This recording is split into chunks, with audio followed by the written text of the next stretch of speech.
Sarong residensya sa banwaan nin San Jose natumtum nin kalayo. Duwang sako nin paroy na reserba kuta nakan may sadiri hasta sa utro taon nakadamay man sa nasulo. Si Jessica Kalinog nakatutok.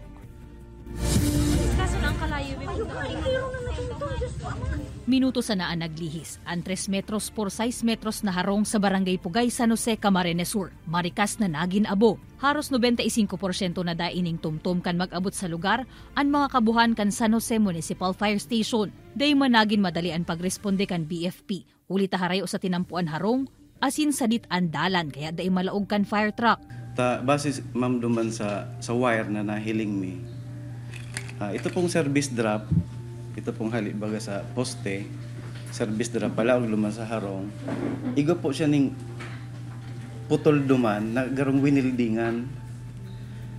Pag-arog po kay itong hitsura kang wire, most probably po nag-short duman sa portion na ito. Labi man ang pagkamundo asin panghihinayang kan may sadiri na nagkataon na nasa trabaho kan magbungkaras ang kasulo, apuera sa mga gamit. Kabali man sa nasulo, ang duwang sako nin paroy na sa iyang natipon hali sa pakikitrabaho sa umahan, na reserba niya nakotang ipamulino hasta sa bulan nin Marso sa otro taon. Tigpagulang ko lang po sa diri ko ta.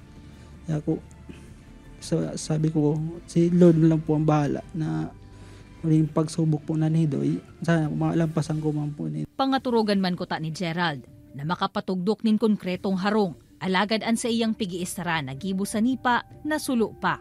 Kaya balik subot siya sa uno, matipon liwat, nganing may marayman na maistaran. Kuya mo po tabi ko na mahagad tabang po sa mabubuting loob po na mapakaray mo po ang harong. Dawa po, makapagharong mga garayo po. Kaibanan si Gerald Gandia, Jessica Kalinog, Balitang Bicolandia.